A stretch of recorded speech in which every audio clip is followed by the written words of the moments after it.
going to talk about today is how we leverage analytics to do that with retailers as well as their suppliers, and how our analytics fits in the middle.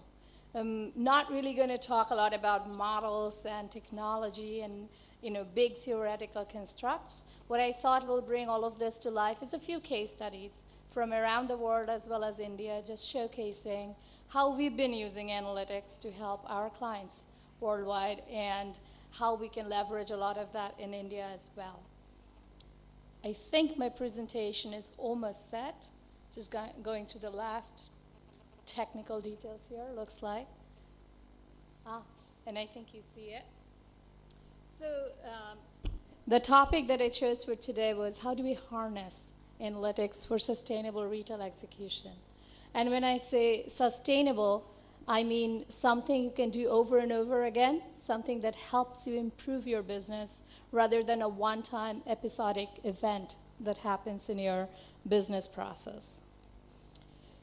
I would like to start with a little general theory about how we think about analytics and how in Nielsen we practice analytics. By the way, I come from the Nielsen company. My name is Dipita Chakraborty, and I lead the shopper and retail practice there. So a little something we call the virtuous cycle of analytics. Heard about a lot of vicious circles, obviously, in your life. This is a virtuous one. And why do I call it a virtuous one? Because the way we think about analytics and putting that in the middle of your business process is you execute something in the store with your consumers, with your shoppers. You measure it. And once you measure it, analytics comes in, and then you evaluate it. Did it do what it was supposed to do? Did it deliver on its promise? And then you refine your program. You go back into the store again. You do it better. And that's the virtual cycle of analytics. And the reason why it is virtuous is because it focuses on continuous improvement. It is ROI-centric. So what you're doing is not paying off in terms of ROI. Reevaluate. Go back to your drawing board. It's objectives-based. So going into a program, our clients think about what they want to achieve with a certain program, and then say, did I achieve those objectives? It gives you precision into your business planning, both in terms of numbers and in terms of clarity. It forces you to focus in, to hone in on your objectives. It is replicable, just like I talked about sustainability.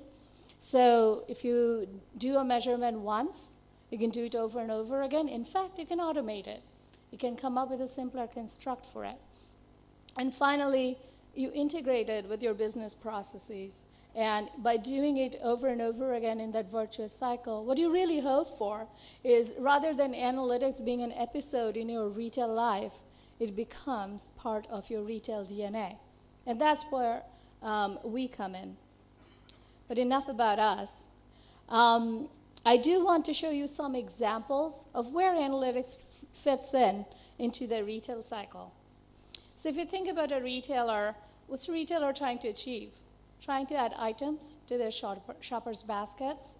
They're trying to add trips to shoppers to the stores. They're trying to add margin, become more profitable. So how can I make a shopper's basket more profitable? They're trying to add shoppers to stores, so bring more shoppers in. And finally, of course, very relevant in India, we're trying to add stores to markets.